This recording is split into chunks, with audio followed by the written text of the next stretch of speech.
اقامہ کہنے والا کھڑا ہوتا ہے اور جب وہ کہے حیا علی الصلاۃ، نماز کے لیے آؤ، تب لوگ بھی کھڑے ہوتے ہیں اور امام صاحب بھی اٹھ کر مصلی پر آتے ہیں۔ اس سے پہلے کوئی کھڑا نہیں ہوتا، سب بیٹھے رہتے ہیں۔ یہ جو بریلوی بھائیوں کا طریقہ یہ بھی غلط ہے، اور ہمارا طریقہ ہے یہ بھی غلط ہے۔ اس کو سمجھنا ہے، لفظ جب بدل جاتے ہیں تو حقیقت بدلتی ہے۔ یہ جو تکبیر ہے اس کو ہم اردو میں تکبیر کہتے ہیں، کیونکہ پہلا لفظ اللہ اکبر ہے۔ عربی میں اس کو تکبیر نہیں کہتے، عربی میں اس کو کہتے ہیں اقامہ۔ یہ جو مولانا صاحب ہیں یہ جانتے ہیں کہ اقامہ کے معنی کھڑا کرنا، پر جب تک اقامہ شروع نہیں ہوا، کھڑا کرنا نہیں پایا گیا تو لوگ کیوں کھڑے ہوتے؟ یہ دیوبندیوں کا طریقہ غلط ہے۔ بھئی اقامہ پہلے شروع ہو، وہ کھڑا کرے تو لوگ کھڑے ہوں، پھر امام صاحب بھی اٹھ پر مصلی پر آئیں اور صفیں درست کرنی ہیں تو اقامہ کے بعد صفیں درست کی جائے۔ جو اعلان کرنا، جیسے امام صاحب نے اعلان کیا، ٹھیک کیا۔ نبی پاک صلی اللہ علیہ وسلم اور چاروں خلفائے راشدین جب اقامہ پورا ہو جاتا تھا تو اس کے بعد صفیں سیدھی کرتے تھے، اور حضرت عمر کے زمانے میں تو انہوں نے چند صفوں پر ایک آدمی مقرر کر، چار پر ایک، چار پر ایک، چار پر ایک، یہ سب صفیں درست کر کے حضرت کو اطلاع کہتے تھے تو حضرت نماز شروع کرتے تھے۔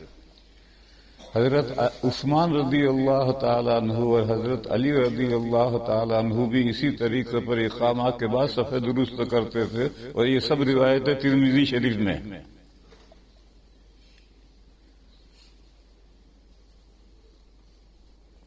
اور آج کل ایک رسم بن گئی ہے کہ امام صاحب نے دائیں طرف دیکھ لیا، بائیں طرف دیکھ لیا، بس دیکھ لیا، ہوگی صفیں سیدھی۔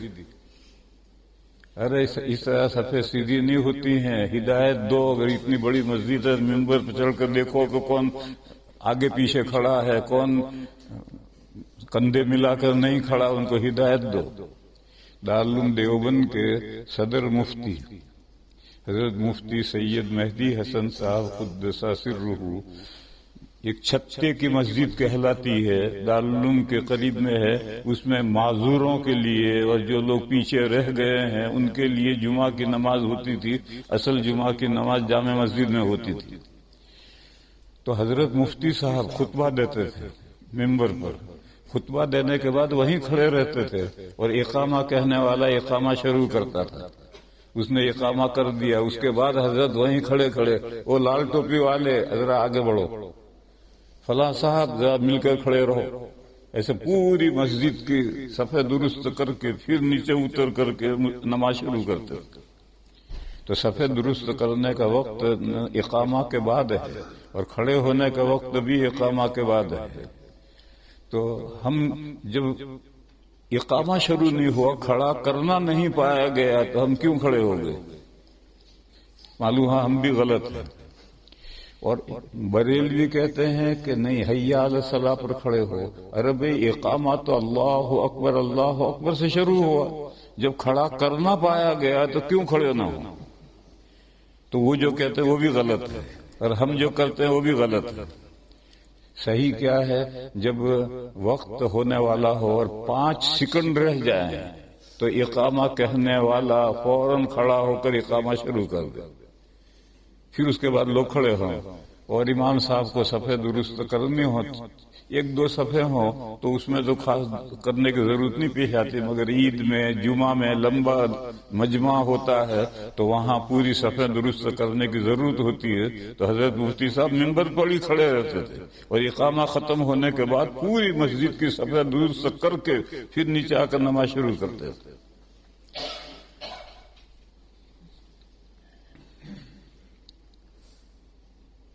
میں نے ایک آیت کریمہ پڑھی ہے جو ابھی امام صاحب نے نماز میں پڑھی۔ اللہ پاک ارشاد فرماتے ہیں،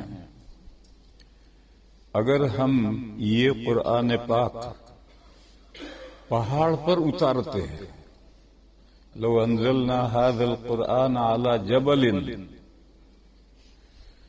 تو پہاڑ سہم جاتا، پھٹ جاتا، لرأیتہ خاشعا متصدعا، پہاڑ سہم جاتا، گھبرا جاتا اور پھٹ جاتا. بس بات پوری کر دی. لو کا جواب پوشیدہ. عربی میں آپ حضرت عربی نہیں جانتے، قرآن کریم میں بہت سی جگہ پر لو کا جواب پوشیدہ رہتا ہے. اگر ایسا ہوتا اللہ تعالیٰ یہ قرآن پاک پہاڑ پر اتارتے تو پہاڑ سہم جاتا، پھٹ جاتا. بولو کیا کہنا ہے؟ کہنا یہ ہے کہ پہاڑ تو اتنا متاثر ہوتا اور انسان کا حال یہ ہے کہ 250 کروڑ انسان پر کوئی اثر نہیں ہوتا. انسان کا دل پتھر سے بھی زیادہ سخت ہے. جب وہ سختی پر آ جاتا ہے تو پھر پتھر اس کے سامنے جھک مارتا ہے. یہ کہنا ہے. پھر فرمایا کہ تلک الامثال نضربها للناس لعلهم يتفکرون، یہ ہم مثالیں مار رہے ہیں تاکہ لوگ سوچیں کہ ہم کیا کہنا چاہتے ہیں.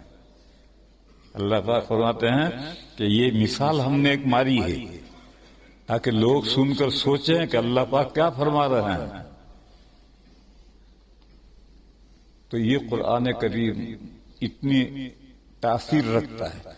سورہ رعد میں ایک دوسری آیت ہے، وَلَوْ أَنَّ قُرْآنًا سُيِّرَتْ بِهِ الْجِبَالُ أَوْ قُطِّعَتْ بِهِ الْأَرْضُ أَوْ كُلِّمَ بِهِ الْمَوْتَى. اگر قرآن میں اللہ یہ تاثیر رکھ دیتے کہ ایک آیت پڑھ کر پہاڑ سے کہا چل تو پہاڑ چلنے لگتا. وَلَوْ أَنَّ قُرْآنًا سُيِّرَتْ بِهِ الْجِبَالُ، قرآن کی ایک 2-4 آیتیں پڑھ کر کے یہاں سے دیوبند پہنچ گئے 5 منٹ میں. قطعت بہ الارض، مردہ لیٹا ہوا ہے، قرآن پڑھ کر اس سے کہا بول تو بولنے لگا. اگر ایسی تاثیر قرآن میں ہم رکھ دیتے کہ ایسی تاثیر ظاہر ہوتی تو بھی ایمان نہ لانے والے ایمان نہ لاتے. بل للہ الامر جمیعا، اللہ جسے چاہتے ہیں ایمان کی توفیق دیتے ہیں، ہر ایک کو نہیں ملتی. اگر قرآن میں یہ تاثیر رکھی جا سکتی تھی کہ ایسی تاثیر ظاہر ہو لیکن پھر بھی ایمان نہ لانے والے نہ لاتے. وہ ایک بزرگ کا قصہ یاد آیا. ان کی بیوی ان کی بزرگی کی قائل نہیں تھی.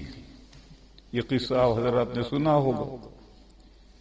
ایک دن بزرگ نے سوچا کہ بیوی کو مرید بنانا چاہیے، معتقد بنانا چاہیے، تو وہ بزرگ اڑ کر کے گھر کے اوپر سے گزرے. یہ قصے ہیں، وہ قصوں کے لیے کوئی ضروری نہیں ہے کہ بات صحیح ہو. قصے تو ایسے بھی لوگ چلتے کرتے ہیں. اور یاد رکھو، قصوں سے، کہانیوں سے، واقعات سے عقیدے نہیں بنتے لیکن عقیدے بگڑتے. کہیں آپ سمجھنے لگیں کہ وہ بزرگ اڑ بھی سکتا ہے. ارے پرندہ اڑتا ہے، بزرگ کہاں اڑتے ہیں؟ یہ قصہ ہے. تو بزرگ نے اڑ کر کے گھر کے اوپر سے گزرے. بیوی نے دیکھا کہ بزرگ ایک آدمی جا رہا ہے، بہت اونچا جا رہا تھا، ہوائی جہاز اونچا جاتا ہے. پھر جب بزرگ گھر آئے تو بیوی نے کہا تم بڑے بزرگ بنتے ہو. بزرگ تو ہم نے آج دیکھا، گھر کے اوپر سے اڑ کر کے جا رہا تھا. تو بزرگ نے کہا کہ خوش نصیب وہ میں ہی تو تھا. تو کہنے لگے ہاں اسی لیے ٹیڑھے ٹیڑھے اڑ رہے تھے. تو اگر ایسی تاثیر قرآن کریم میں رکھ دیتے، وَلَوْ أَنَّ قُرْآنًا سُيِّرَتْ بِهِ الْجِبَالُ أَوْ قُطِّعَتْ بِهِ الْأَرْضُ أَوْ كُلِّمَ بِهِ الْمَوْتَى، پھر بھی لوگ ایمان نہ لاتے. بل للہ الامر جمیعا، سارا معاملہ اللہ کے اختیار میں ہے. وہ جس کا دل کھولتے ہیں وہ ایمان لاتا ہے، جس کا دل نہیں کھولتے وہ ایمان نہیں لاتا. ایک واقعہ مجھے یاد آیا. آپ کا دارالعلوم دیوبند، اس کا پہلا فرزند حضرت شیخ الہند قدس سرہ ہے، جنہوں نے ریشمی رومال کی تحریک چلائی تھی اور ہندوستان کے آزاد کرنے کے لیے مالٹا جیل میں انگریزوں نے ٹھونس دیا تھا ان کو. بڑھاپے میں پھر جب جیل کی مدت پوری ہوئی تو وہ رہائی ہوئی تو پورا ہندوستان ہندو مسلم سب بےتاب تھا ان کے لیے، کیونکہ آزادی کے لیے وہ جیل میں گئے تھے کئی سال سے۔ خیر پورے ملک نے استقبال کیا، حضرت دیوبند آئے، دیوبند میں دارالعلوم کے وہ صدر المدرسین تھے اور دارالعلوم کے پہلے فرزند ہیں، فرزند یعنی سن بیٹا حضرت نانوتوی بانی ہیں، ان کے شاگرد ہیں۔ تو ایک مجلس میں جو علماء کی مجلس تھی، بڑے بڑے علماء آئے ہوئے بیٹھے ہوئے تھے، عصر کے بعد چارپائی رکھی گئی، حضرت تشریف فرما ہوئے اور حاضرین سے فرمایا کہ مالٹا کی جیل میں لمبا غور و فکر کرنے کے بعد دو باتیں میری سمجھ میں آئی ہیں۔ تو اب لوگ بہت مشتاق ہوئے کہ بھئی اتنا بڑا عالم، دارالعلوم کا صدر المدرسین، مالٹا کی جیل میں سالوں غور و فکر کرنے کے بعد میں کیا دو باتیں سمجھ میں آئی ہوں گی، سب متوجہ ہو گئے۔ فرمایا کہ میں نے غور کیا امت کی پستی کا سبب کیا ہے، امت ڈاؤن جا رہی ہے۔ آج تو اس زمانے سے بھی ڈاؤن جا رہی ہے، بہرحال امت ڈاؤن جا رہی ہے، اس کا سبب کیا ہے؟ یہ قصہ میں یہاں روکتا ہوں، پھر ایک درمیان میں دوسرا قصہ سناتا ہوں۔ حضرت مولانا محمد عمر صاحب پالنپوری رحمہ اللہ قدس سرہ تبلیغی جماعت کے بڑے آدمی تھے۔ وہ ایک بات فرمایا کرتے تھے، وہ فرماتے تھے کہ اسلام کی گاڑی کا پیٹرول ارب ہے، ہم تو بے پیٹرول کی گاڑی دھکا دے کر چلا رہے ہیں۔ واقعہ بھی یہی۔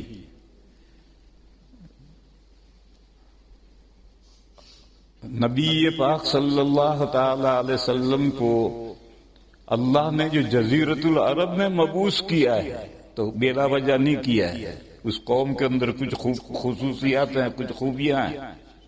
جب تک عرب زندہ نہیں ہوگا اسلام سربلند نہیں ہوگا، اور جب تک عرب دشمنوں کے ہاتھوں میں پھنسا رہے گا اسلام دنیا میں سرنگو رہے گا۔ ہم تو پیٹرول بغیر کی گاڑی دھکا دے کے چلا رہے ہیں۔ اس لیے جو دشمنان اسلام ہیں ان کی پوری توجہ مڈل ایسٹ پر ہے۔ ہم انڈیا، بنگلہ دیش، پاکستان، یہ وہ ملکوں کے مسلمان، ان پر تھوڑی بہت توجہ ہے کہ یہ مدرسے ختم ہو جائیں، لیکن ساری توجہ مڈل ایسٹ کے عربوں پر ہے کہ یہ عرب زندہ ہو گئے تو پھر ہماری ستیہ ناش ہو جائے گا۔ تو حضرت فرمایا کرتے تھے تو یہ بھی ایک سبب ہے۔ پوری کوشش ہے، پڑھاتے وہاں لے جا کر ہیں، برن واش کرتے ہیں، اور عورتوں کے جو کرتے ہیں وہ مردوں کو پہنا دیے۔ یہ جو اب ہم گھٹنوں تک کرتا پہنتے ہیں یہ تو عرب عورتوں کے کرتے ہیں، مردوں کے یہ کرتے نہیں ہیں۔ اب یہ کرتے سارے مردوں کو پہنا دیے۔ اب مردوں نے جب عورتوں کی چوڑیاں پہن لی تو عورتوں والی بزدلی ان میں آ جائے گی، تو جو لباس پہنو گے ایسے اثر پہن گے۔ یہ مردوں والے اور کرتے نہیں ہیں جو ہم نے سنت سمجھ کر ہم پہنتے ہیں، یہ تو عرب عورتوں کے کرتے ہیں جو انہوں نے عربوں کو پہنا دیے تو ہم نے سنت سمجھ کر پہننا شروع کر دیا۔ اس لیے پورا زور، پوری کوشش ان کی عربوں پر، مڈل ایسٹ پر کوشش پر رہتی ہے کہ، اور ہر امیر کے گھر میں ایک عیسائی یا یہودی لڑکی بٹھا رکھی ہے۔ ہر امیر کے گھر میں، ہر بڑے کے گھر میں ایک یہودی لڑکی ہوگی یا عیسائی لڑکی ہوگی، اور وہ کیا کہیں گے؟ اہل کتاب سے نکاح جائز ہے، تو نکاح کر رکھا۔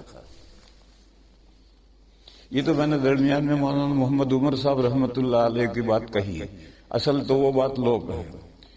جب سب لوگ متوجہ ہو گئے کہ رئیس العلماء سب سے بڑے حضرت نے مالٹا کی جیل میں کیا باتیں دو پائی ہیں، مسلمانوں کی پستی، مسلمان جو پوری دنیا میں ڈاؤن جا رہے ہیں، حالانکہ 150 کروڑ ہیں، پوری دنیا میں مسلمان 150 کروڑ ہیں، اور فتح مکہ کے موقع پر 10,000 تھے مسلمان، اور رومن ایمپائر سے جب لوہا لینے کے لیے گئے تھے تو 30,000 مسلمان تھے.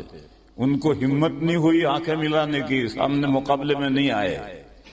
تو 10,000 اور 30,000 ساری دنیا پر چھا گئے تھے. آج ہم 150 کروڑ ہیں تب بھی پست. تو اس کا سبب کیا ہے؟ حضرت نے فرمایا کہ اس کے 2 سبب سمجھ میں آئے. ایک، مسلمانوں کا قرآن سے دور ہو جانا، اور ایک مسلمانوں کا آپس میں اختلاف. ان 2 وجہ سے مسلمان ڈاؤن جا رہے ہیں.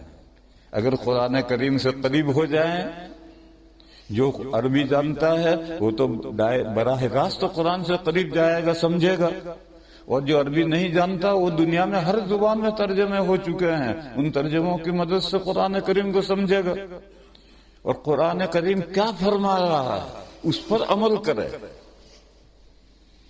تو سربلند ہوگا. قرآن کریم میں ایک جگہ پر فرمایا گیا ہے وَلَا تَهِنُوا وَلَا تَحْزَنُوا وَأَنْتُمُ الْأَعْلَوْنَ إِن كُنتُم مُؤْمِنِينَ. غمگن مت ہو، بزدل بودے مت ہو، وَلَا تَهِنُوا بودے مت ہو، وَلَا تَحْزَنُوا غمگن مت ہو، تم ہی اونچے ہو، سر بلند ہو. اگر تمہارے اندر ایمان ہو پکا تو تم ہی سر بلند ہو. تو حضرت نے فرمایا کہ قرآن سے مسلمانوں کا دور ہو جاتا. اب رمضان گیا ہے، اللہ کے فضل سے مسجد آباد تھی، لوگوں نے خوب قرآن پڑھے. اب بند کر کے طاقوں میں رکھ دیا ہے. اب اگلے رمضان تک کوئی قرآن کو ہاتھ نہیں لگائے گا الا ماشاء اللہ کوئی لے کے پڑھنے بیٹھے گا، اور ترجمے اور تفسیر کی مدد سے تو کوئی سمجھنے کی کوشش کرے گا ہی نہیں. تو حضرت نے فرمایا کہ مسلمانوں کا قرآن کریم سے دور ہو جانا یہ پستی کا سبب ہے. جب تک مسلمان قرآن سے قریب نہیں آئیں گے پستی دور نہیں ہوگی. اور دوسرا سبب ہے مسلمانوں کا باہمی اختلاف. یہ جو اختلاف ہے اس سے ہوا خزی ہو جاتی ہے، ہوا نکل جاتی ہے، دبدبا ختم ہو جاتا ہے اختلاف سے. اس کی میں ایک مثال ذکر کروں. اس ملک میں تمام اہل حق یعنی دیوبندی چاند کے مسئلے میں سب متفق تھے. میں یہاں سب سے پہلے آیا ہوں اس ملک میں 40 سال پہلے، بولٹن میں آیا تھا. اس لیے میں یہ جو چاند کے مسئلے میں ہمارے درمیان میں اختلاف ہوا، اور آج گھر گھر میں اختلاف ہے. ایک گھر میں بیوی ادھر ہے، بیٹے ادھر ہیں، شوہر ادھر ہے، بھائی ادھر ہے، ایک ادھر ہے. یہ جو اختلافات ہم دیوبندیوں میں ہو رہے ہیں، ساری دنیا کے اختلافات کو چھوڑو، آج ہم دیوبندیوں میں جو اختلافات ہو رہے ہیں اس کی بنیاد آج سے 35 سال پہلے پڑی تھی.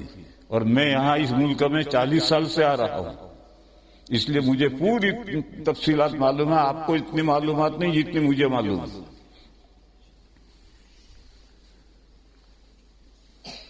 تمام اہل حق، تمام دیوبندی، تمام گجراتی مقامی رویت کو دیکھتے تھے، یا اس پٹی پر جو ملک ہیں ان کی رویت کو دیکھ کر کے رمضان شروع کرتے تھے، رمضان ختم کرتے تھے.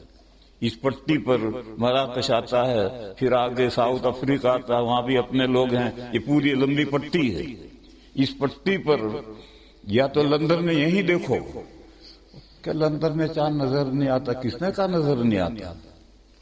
یہ جو کل رات کو امام صاحب بتلا رہے کہ 100 آدمیوں نے چاند دیکھا ہے، اور میں رات کو ایک گھر میں کھانا کھانے گیا تو انہوں نے مجھے موبائل میں دکھایا، چاند کا فوٹو لیا ہے، موبائل میں فوٹو تھا.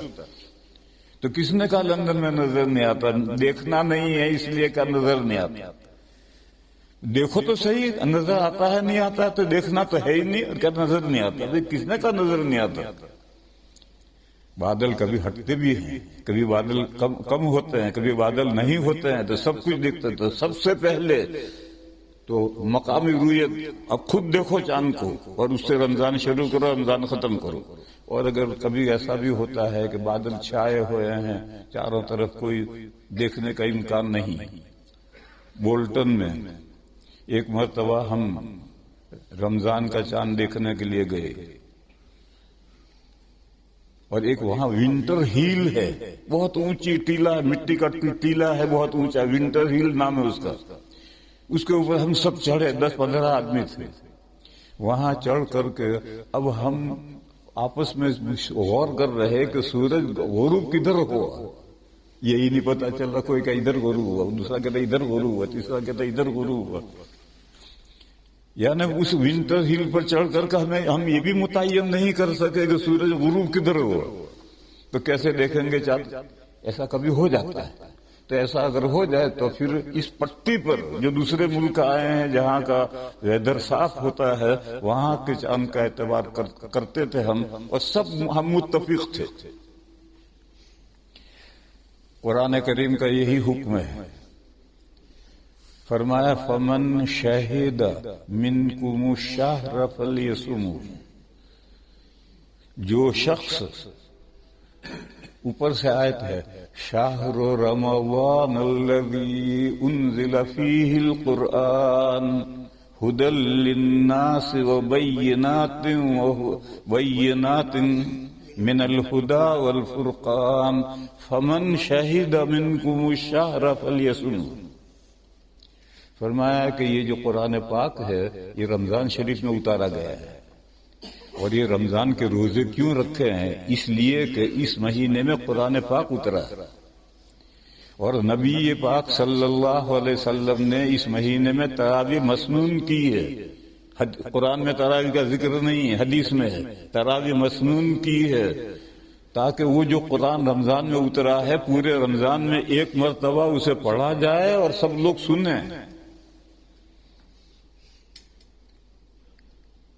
ہمارے بعض بھائی ہیں وہ کہتے ہیں تراویح 8 رکعت ہے، اور 8 رکعت پڑھ کر کے ایسے بھاگتے ہیں جیسے استبل میں سے گدھے بھاگتے ہیں۔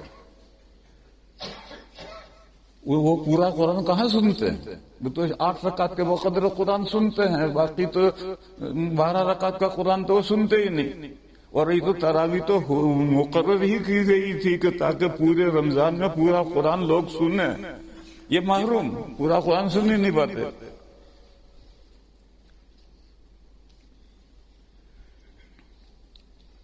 پھر فرمایا کہ فمن شہد منکم الشہر فلیصمہ، پس جو شخص تم میں سے رمضان شریف کا مشاہدہ کرے، آنکھ سے دیکھے، وہ اس مہینے کے روزے رکھے۔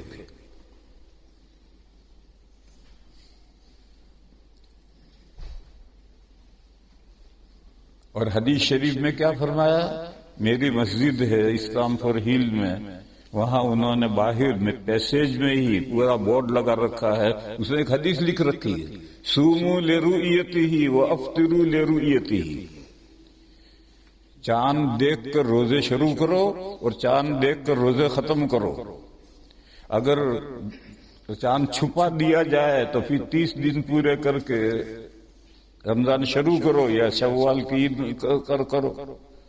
یہ حدیث، یہ سنت ہے۔ تو قرآن اور سنت پر جب تک ہم نہیں آئیں گے ہمارے اختلافات ختم نہیں ہوں گے۔ 35 سال سے میں یہ اختلافات دیکھ رہا ہوں، اور یہ اختلافات صرف قرآن و سنت سے ہٹنے کے نتیجے میں۔ قرآن کی یہ آیت ہے فمن شہد منکم الشہر فلیصمہ، بس جو شخص تم میں سے چاند کا مشاہدہ کرے، کا چاند کو دیکھے، وہ اس مہینے کے روزے رکھے۔ اور مسئلہ بھی یہی ہے کہ ہر تمام جگہوں میں، ملک میں، ہر آبادی میں آبادی والے چاند دیکھنے کی کوشش کریں گے۔ یہ نہیں کہ دلی سے خبر آ جائے گی، بامبے سے خبر آ جائے گی، نہیں، خبر نہیں، پہلے دیکھنے کی کوشش کرو۔ اور جب سب جگہ پر لوگ دیکھ رہے ہیں تو ایک جگہ کی رویت دوسری جگہ معتبر ہے، لیکن بوگس رویت معتبر نہیں ہے۔ حقیقی ریئل رویت جو ہے وہ معتبر ہے، بوگس رویت معتبر نہیں ہے۔ 2 4 کی طرح سے واضح ہے کہ یہ رویت ہے ہی نہیں، خامخواہ کی رویت بنا دی ہے اسے، اس رویت کا کوئی اعتبار نہیں، حقیقی ریئل رویت ہو، اور وہ بھی اس پٹی پر۔ ویسٹ کی خبر ایسٹ میں معتبر نہیں، ایسٹ کی خبر معتبر ہے، ویسٹ میں معتبر ہے، لیکن ریئل رویت ہو تو معتبر ہے، بوگس رویت ہے تو معتبر نہیں۔ پھر ہمارا یہ علماء جو ہیں وہ سمجھیں، ہمارا اور سعودیہ والے جو ہیں وہ حنبلی ہیں، ہمارا اور ان کا ایک بنیادی مسئلے میں اختلاف ہے، وہ یہ ہے کہ مطلب بالکل صاف ہے تو کتنے آدمی کا چاند دیکھنا ضروری ہے؟ ہمارے یہاں جم غفیر ضروری ہے، اتنے لوگ چاند دیکھیں کہ جن کا جھوٹ پر اتفاق محال ہو۔ سعودیہ کے یہاں یہ ضرور، حنبلیوں کے یہ ضروری نہیں، حنبلیوں کے یہاں اگر مطلع صاف ہو تو بھی 2 آدمیوں کی گواہی پر چاند ثابت ہو جاتا ہے، تو ہمارے یہاں تو ثابت ہی نہیں ہوتا۔ اور سعودی عرب کا مطلع عام طور پر صاف رہتا ہے۔ سعودی عرب میں مکہ مدینے میں تو اس سال بارش ہو رہی تھی، لیکن سعودی عربیہ تو بہت بڑا ملک ہے، اور کہیں بارش نہیں ہو رہی تھی، اور کہیں 2 ہی آدمی دیکھنے والے چاند، ہمیشہ وہی 2 دیکھتے ہیں، دوسرے کوئی کسی کو نظر ہی نہیں آتا۔ چلو تمہارا مذہب ہے، تم جانو، لیکن ہمارے یہاں تو ایسی صورت میں جم غفیر ضروری ہے، اتنے کثیر تعداد میں لوگ دیکھیں کہ جن کا جھوٹ پر اتفاق محال ہو تو چاند ثابت ہوگا، ورنہ ثابت نہیں ہو۔ ایسا سعودیہ میں کبھی بھی نہیں ہوتا، اس لیے وہ رویت ہی ڈاؤٹ فل ہے۔ اور حدیث شریف میں ہے کہ دع ما یریبک الی ما لا یریبک، وہ بات جو دل میں کھٹک پیدا کرے اسے چھوڑو، اور بے کھٹک جو بات ہے اسے لو۔ دع ما یریبک الی ما لا یریبک۔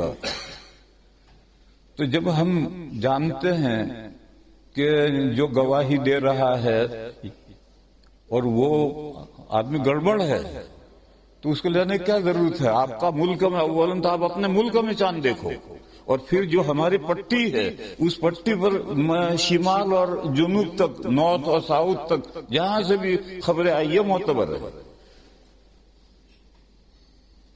یہ جو ہم دیوبندی اور ہم گجراتی جو قرآن اور سنت سے ہٹ گئے، اس نے ہمارے اندر اختلاف پیدا کر دیا، اور آج گھر گھر میں اختلاف ہے، مسجد مسجد میں اختلاف ہے، اور یہ اس وقت تک رہے گا جب تک کہ ہم قرآن و سنت پر نہیں آئیں گے۔ قرآن و سنت کیا ہے؟ فمن شہد منکم الشہر فلیصم، جو تم میں سے چاند کا، مہینے کا مشاہدہ کرے، اپنے آنکھ سے دیکھ لے، وہ اس مہینے کے روزے رکھے۔ اور حدیث شریف میں ہے کہ چاند دیکھ کر روزے شروع کرو، چاند دیکھ کر روزے ختم کرو۔ یہ قرآن و سنت ہے، اس سے ہم ہٹ گئے تو آپس میں جھگڑے اختلافات شروع ہو گئے۔ اس لیے میری یہ بات آپ حضرات تو الحمدللہ سمجھتے ہیں، جو لوگ نہیں سمجھتے ان تک بھی میری یہ بات پہنچاؤ۔ لوگ کہتے ہیں کہ جھگڑا مولویوں نے کھڑا کیا ہے، بے شک مولویوں نے کھڑا کیا ہے، لیکن مولویوں نے جھگڑا اس لیے کھڑا کیا ہے کہ یہ قرآن و سنت سے ہٹے ہیں، اور ہٹنے کی وجہ سے یہ جھگڑا کھڑا ہوا ہے، اور میرے سامنے کھڑا ہوا ہے۔ میں بولٹن کی مسجد میں رمضان میں تھا، اس وقت تک لوگ مراکش کے چاند پر رمضان شروع کرتے تھے، رمضان ختم کرتے تھے۔ سعودیہ کا کوئی اعتبار نہیں کیا، سعودیہ کا فتنہ اس سے پہلے شروع ہوا ہے۔ میں جب راندیر میں مدرس تھا تب انہوں نے توحید اہلہ کی کانفرنس بلائی تھی کہ پوری دنیا کا چاند ایک، تو ساری دنیا کے علماء نے اختلاف کیا تھا کہ پوری دنیا کا چاند ایک نہیں ہو سکتا۔ تو کانفرنس میں تو کوئی بات طے نہیں ہوئی، تو انہوں نے پھر یہ شروع کر دی کہ نیو مون پر وہ اعلان کرنے لگے کہ ہمارے 2 آدمیوں نے دیکھا۔ ارے نیو مون پر کیسے دیکھا؟ کوئی آدمی نیو مون کے اوپر تھوڑی دیکھ سکتا ہے۔ ارے شروع کر دیا یہ، اسی لیے میں کہا کہ یہ فتنہ سعودیہ نے اس سے پہلے شروع کیا تھا، جب میں راندیر میں مدرس تھا تب سے یہ فتنہ شروع ہوا تھا۔ پھر میں بولٹن میں تھا، اور وہاں تک سب مراکش کی خبر پر چلتے تھے۔ ایک رمضان میں ایسا ہوا کہ فیکس آتا تھا ایک دکان میں تو 12 بجے تک تو 29 تاریخ کو بیٹھے بیٹھے انتظار کرتے رہے، کوئی فیکس آئے کوئی فیکس آئے، نہیں آیا تو لوگ جا کر سو گئے۔ ان کے سونے کے بعد رات 2 بجے فیکس آیا کہ چاند ہو گیا۔ اب دکان میں تو کوئی تھا ہی نہیں۔ جب صبح 10 بجے دکان کھلی تو یہ فیکس ملا کہ چاند ہو گیا، اور انہوں نے اعلان کر دیا کہ بھئی چاند نہیں ہو، روزہ رکھو۔ تو سب نے روزہ رکھا، میں نے بھی روزہ رکھا ہے بولٹن میں۔ اب 10 بجے فیکس ملا کہ چاند ہو گیا، تو اب ہمارے لوگ کمیٹی والے سب اکٹھا ہوئے، بھی کیا کریں گے، کیا کرنا۔ میں ایسے موقع پر کمیٹیوں میں شامل نہیں ہوتا، بھئی تمہارے ملک کا مسئلہ ہے، تم خود ہی نمٹو، مجھے میں شریک کرو۔ جب ان سے کوئی فیصلہ نہیں ہوا تو پھر وہ بولٹن میرے پاس آئے، تو میں نے کہا کہ بھئی جب تم مراکش کے چاند پر فیصلہ کرتے ہو اور وہ فیکس آ گیا ہے اور تم 12 بجے اٹھ کر چلے گئے، تمہاری غلطی تھی۔ وہ تو جب ان کا فیصلہ ہوگا تب فیکس کرے گا، لہذا اس فیکس کے مطابق آج روزہ توڑ دو اور اگلے دن عید پڑھو۔ یہ فیصلہ کر دیا۔ بولٹن کی مسجد میں ظہر کی نماز کے بعد میں نے کھڑے ہو کر اعلان کیا کہ یہ صورتحال پیش آئی، اور سب کے سامنے میں نے پانی پیا اور پھر سب نے روزہ توڑا۔ دوسرے دن عید ہوئی۔ یہ واقعہ پیش آیا تھا آج سے 35 سال پہلے۔ اس وقت 3 بندوں نے روزہ نہیں توڑا، میں نام نہیں لیتا ان کا، ان میں سے 1-2 تو بھی حیات ہیں۔ 3 بندوں نے روزہ نہیں توڑا۔ تو باقی لوگوں نے کہا کہ بھئی ہم تو تمہاری دم پکڑ کر کے مراکش کے پیچھے چل رہے تھے، اور تم نے کیوں مراکش کی بات نہیں مانی۔ انہوں نے روزہ نہیں توڑا، شام تک روزہ پورا کیا۔ بس یہیں سے اختلاف شروع ہوا۔ یہ میجورٹی کہتے کہ ہم تو تمہاری دم پکڑ کر نہیں جاتے، ہم تو سعودیہ کے پیچھے جائیں گے۔ یوں سعودیہ کا اور مراکش کا یہ اختلاف 35 سال پہلے شروع ہوا ہے۔ تو میرے بھائیوں، میں کہہ ہی رہا تھا کہ قرآن و سنت، حضرت نے فرمایا تھا کہ مسلمانوں کی پستی 2 وجہ سے ہے۔ ایک تو قرآن و سنت سے بعد ہو گیا، اور دوسرا مسلمانوں کا اختلاف۔ یہ اختلاف قرآن و سنت پر عمل نہ کرنے کے نتیجے میں ہوا ہے۔ آج بھی اگر ہم لوگ قرآن و سنت پر آئیں گے تو اختلاف ختم ہوگا، اس کے علاوہ اختلاف ختم کرنے کی کوئی صورت نہیں، بلکہ اختلاف بڑھتا ہی چلا جائے گا۔ کچھ لوگ تو حساب والے کھڑے ہو جائیں گے، کچھ لوگ وہاں کا اعتبار کریں گے، کچھ لوگ وہاں کا اعتبار کریں گے۔ اختلافات بڑھتے جائیں گے، ختم کبھی نہیں ہوں گے۔ ختم اس وقت ہوں گے جبکہ آپ قرآن و سنت پر آئے، اور قرآن یہ ہے فَمَنْ شَهِدَ مِنْكُمُ الشَّهْرَ فَلْيَصُمْهُ، تم میں سے جو مشاہدہ کرے مہینے کا مشاہدہ کیسے کرے گا؟ چاند کے ذریعے سے ہوگا۔ اور حدیث کہتی ہے صوموا لرؤیتہ وافطروا لرؤیتہ، اور یہ بات بالکل یقینی ہے کہ ایسٹ کی خبر ویسٹ میں مانی جاتی ہے، لیکن ایسٹ کی خبر رویت جو ہے ریئل ہو تو مانی جائے گی، بوگس ہو تو کیسے مانی جائے گی؟ اور ویسٹ کی خبر تو ایسٹ میں نہیں مانی جاتی، مگر اب ماننے لگے۔ سعودیہ کی خبر ملیشیا، انڈونیشیا والے فالو کر رہے ہیں، وہ ایسٹ میں فار اوے وہ فالو کر رہے ہیں۔ اس سال نہیں کیا۔ یہ کہہ رہے ہیں کہ انڈونیشیا، یہاں ایک دوسرا مسئلہ کھڑا ہوا۔ جب پہلا روزہ سعودیہ نے اعلان کیا تو میں اسی مسجد میں تھا، میں نے بھی سب کے ساتھ روزہ رکھا۔ مسجد میں اختلاف نہیں ہونا چاہیے، اور ایک روزہ ہم نفلی رکھ لیں تو کیا حرج ہے؟ تو میں نے بھی رکھا، لیکن جب رمضان ختم ہوا تب بھی یہی صورت پھر پیش آئی۔ اب تو یہ جو آخری روزہ ہے تو فرض ہے، وہ تو میں نے نفل کے نیت سے رکھ لیا تاکہ سب کی موافقت رہے، آپس میں اختلاف نہ ہو، لیکن اب تو یہ تو فرض ہے۔ اب فرض میں لوگوں کی موافقت کی وجہ سے ہم فرض کو چھوڑ دیں، یہ نہیں ہو سکتا کہ لوگوں میں اتفاق ہوا اس لیے آج ظہر کی نماز نہیں پڑھتے ہم، یہ کیسے نہیں پڑھیں گے؟ تو فرض ہے۔ تو اس لیے میں نے روزہ رکھا، آپ حضرات نے بھی رکھا۔ تو جہاں نفل کی بات ہے چلو کوئی حرج نہیں، لیکن جہاں فرض کا مسئلہ آئے گا پھر وہاں اختلاف، عدم اختلاف کو نہیں دیکھا جائے گا۔ تو مولانا یہ کہہ رہے ہیں کہ میرے شاگرد ملیشیا، انڈونیشیا میں ہیں، انہوں نے مجھے بتلایا تھا کہ وہ سعودیہ کا فالو کرتے ہیں، لیکن یہ کہہ رہا ہے کہ اس سال نہیں کیا. اس سال دونوں روزے دونوں رویتیں بوگس ہوئی ہیں. رمضان کے شروع کا پہلا روزہ جو ہے وہ بھی رمضان شروع نہیں ہوا تھا، اور آخری بھی ایک روزہ مس کر دیا، اس سے پہلے عید کر ڈالی. بہرحال یہ جو اختلافات ہیں یہ ختم کرنے کا صرف ایک راستہ ہے کہ قرآن و سنت پر آؤ. حضرت شیخ الہند نے یہی فرمایا تھا کہ اختلافات ہے اس نے کمزور کر دیا مسلمانوں، اور مسلمان قرآن سے دور ہو گئے. تو قرآن کے قریب جاؤ، قرآن و سنت پر آؤ گے، اختلافات ختم ہوں گے. دوسری بات کتنی دیر ہے؟ 10 منٹ. دوسری بات یہ ہے، قرآن کریم میں ایک لمبی آیت ہے، وَلِتُكَبِّرُوا اللَّهَ عَلَى مَا هَدَاكُمْ وَلَعَلَّكُمْ تَشْكُرُونَ. آیتیں شروع ہوئی ہیں، یا ایھا الذین آمنوا کتب علیکم الصیام کما کتب علی الذین من قبلکم، وہاں سے آیتیں شروع ہوئی.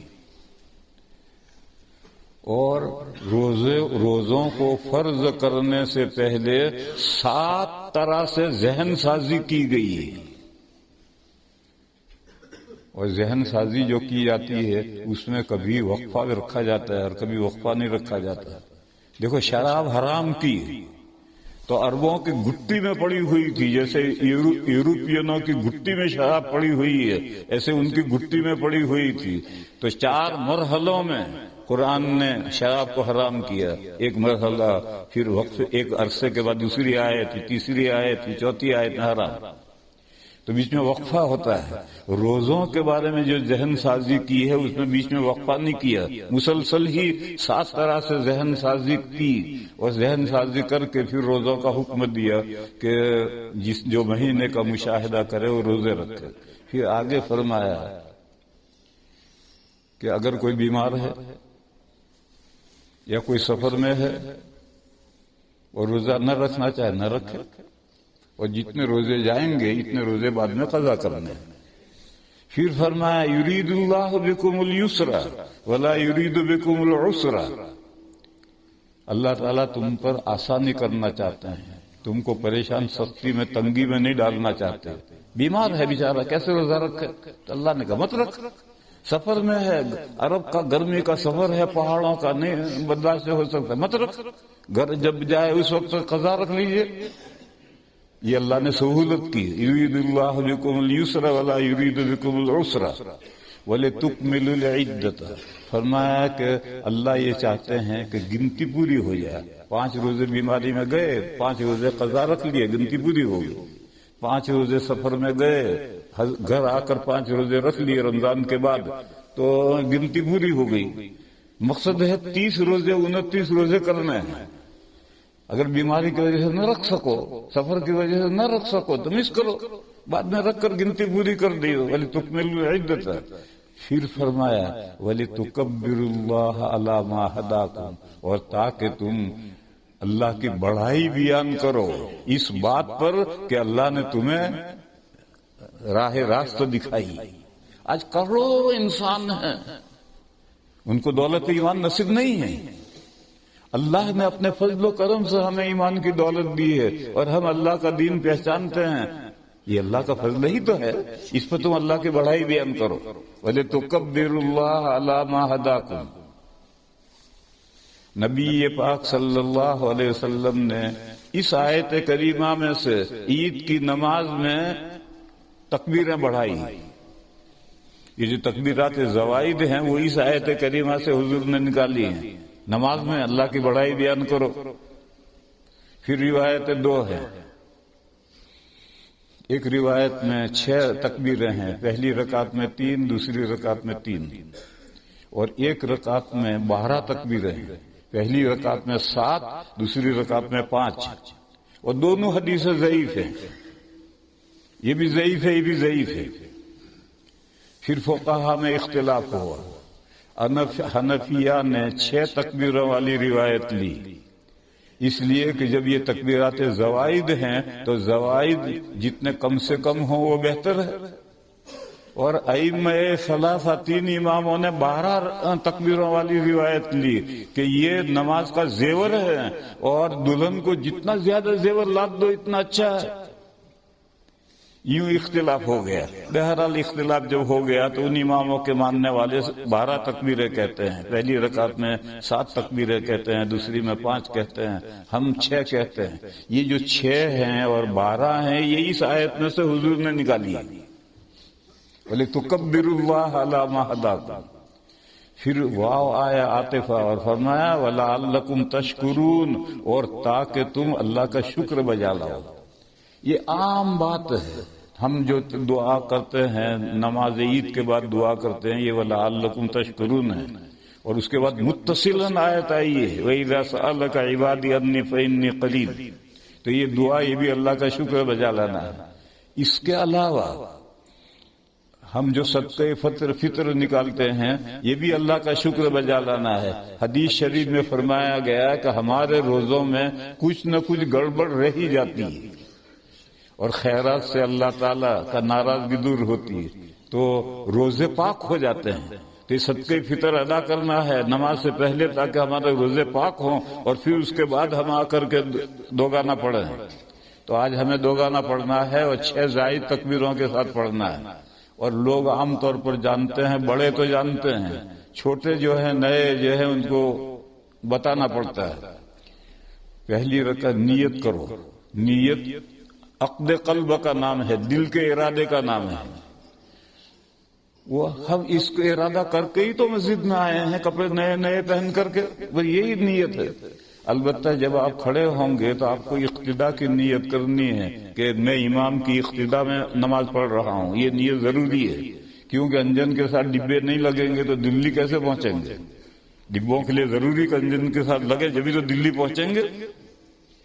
اس لیے یہ نیت دل میں، یہ بھی نیت ہوتی ہے، بس دل کے ارادہ ہے. اور اگر کوئی زبان سے کہہ لے تو اچھا ہے. اب اس میں لوگوں کا مزاج ہے کہ چھوٹی چیز پسند نہیں، لمبی کرو. یہ لوگوں کا مزاج ہے. اگر دعا 2 لفظوں میں کرو تو لوگوں کو پسند نہیں. 1 گھنٹے کی دعا کرو تب مزہ ہے لوگوں کو، اگرچہ سمجھا کچھ نہیں. میرے حضرت شیخ مولانا زکریا صاحب قدس سرہ فرمایا کرتے تھے مجھے دعا کرنا آتا ہے، کرانا نہیں آتا. وہ تبلیغ جماعت کے سرپرست تھے اور تبلیغ جماعت جو ہے دعا کے اندر غلو کرنے لگی ہے، حد سے آگے بڑھتی ہے. 1 گھنٹے تو ہوتا ہے اور لوگ دور دور سے دعا میں شریک ہونے آتے ہیں اور وہ دعا نہیں ہوتی، دعا یہ تقریر ہوتی. جو کوئی تقریر دعا کر رہا تو یوں ہاتھ کرے گا، بھئی یہ تو تقریر کر رہا ہے دعا کر رہا ہے. جب تک معصورہ دعائیں پڑھے گا تو ہاتھ اٹھائے گا، پھر جب انگریزی میں اردو میں دعا کرے گا تو پھر ہاتھ ہلائے گا. تقریر کرتا ہے اس طرح سے. میرے بھائی دعا تو ذرا سی ہوتی ہے، تھوڑی سی ہوتی ہے، اور ہر شخص اپنے دل کی مراد امام صاحب جہرن کریں، تھوڑا سا کریں تاکہ لوگ دعا کرنا سیکھیں. باقی اس کے بعد امام صاحب خاموشی اختیار کریں تاکہ لوگ اپنے دل کی مرادیں، اللہ ہر زبان جانتے ہیں، اپنے دل کی مرادیں ہیں. کسی کے گھر میں بیمار پڑا ہے، کوئی قرض میں پھنسا ہے، کوئی کسی معاملے میں ہے، کوئی کسی، تو ہر ایک اپنی مرادیں اللہ سے مانگو. تو یہ دعا کرنا یہ بھی اللہ کا شکر بجا لانا ہے، اور صدقۃ الفطر ادا کرنا یہ بھی اللہ کا شکر بجا لانا ہے.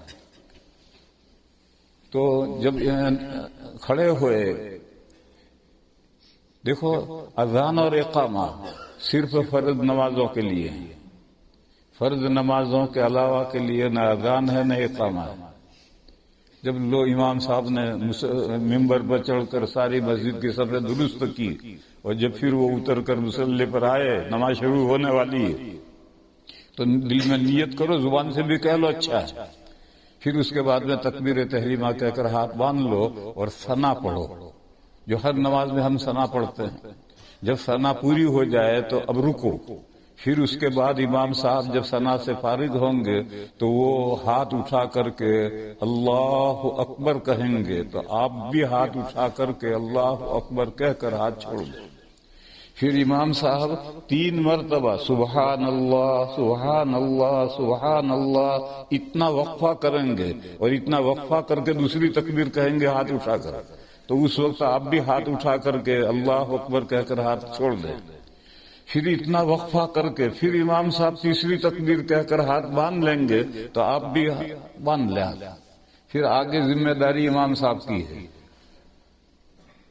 وہ سورہ اعوذ بسم اللہ پڑھیں گے، ہمیں کچھ نہیں پڑھنا. وہ اعوذ بسم اللہ پڑھیں گے، فاتحہ پڑھیں گے، کسی جگہ سے قرآن پاک پڑھیں گے، پھر رکوع کریں گے، سجدے کریں گے، دوسری رکعت کے لیے کھڑے ہوں گے. تو کھڑے ہوتے ہی قرات شروع ہوگی. فاتحہ پڑھیں گے، سورت پڑھیں گے. سورت پڑھنے کے بعد میں پھر امام صاحب 3 زائد تکبیریں کہیں گے، وہی ہاتھ اٹھا کر کے اللہ اکبر کہہ کر ہاتھ چھوڑ دیں گے. پھر ذرا سے وقفے کے بعد پھر دوسری تکبیر کہیں گے، پھر تیسری تکبیر کہیں گے. اس کے بعد چوتھی تکبیر ہاتھ اٹھائے بغیر کہہ کر رکوع میں جانا. رکوع سجدے کرو، قاعدہ کرو، سلام پھیرو، دعا امام صاحب بھی مانگیں گے، لوگوں کو سکھلائیں گے کہ دعا اس طرح مانگی جاتی ہے.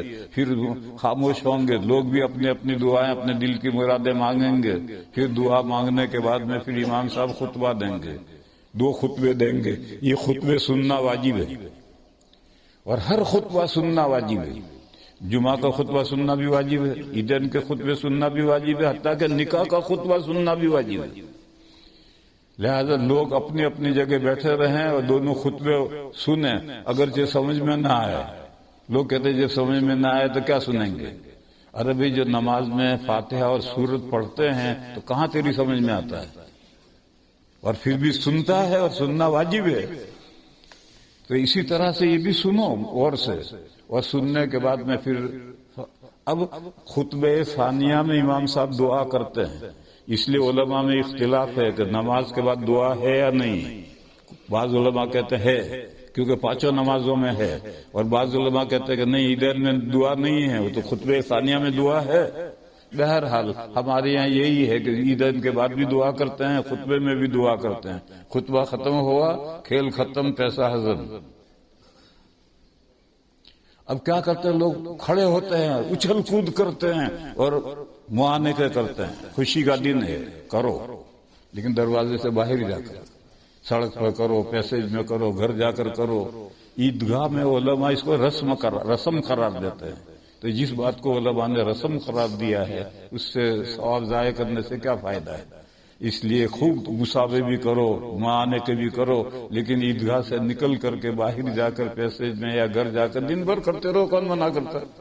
لیکن جہاں عید کی نماز پڑھی ہے وہاں یہ مسافے کرنا اور یہ معانقے کرنا، اس کو علماء نے رسم قرار دیا ہے. اور جیسے بدعات کو چھوڑنا ضروری ہے، رسموں کو چھوڑنا بھی ضروری ہے. وآخر دعوانا ان الحمد للہ.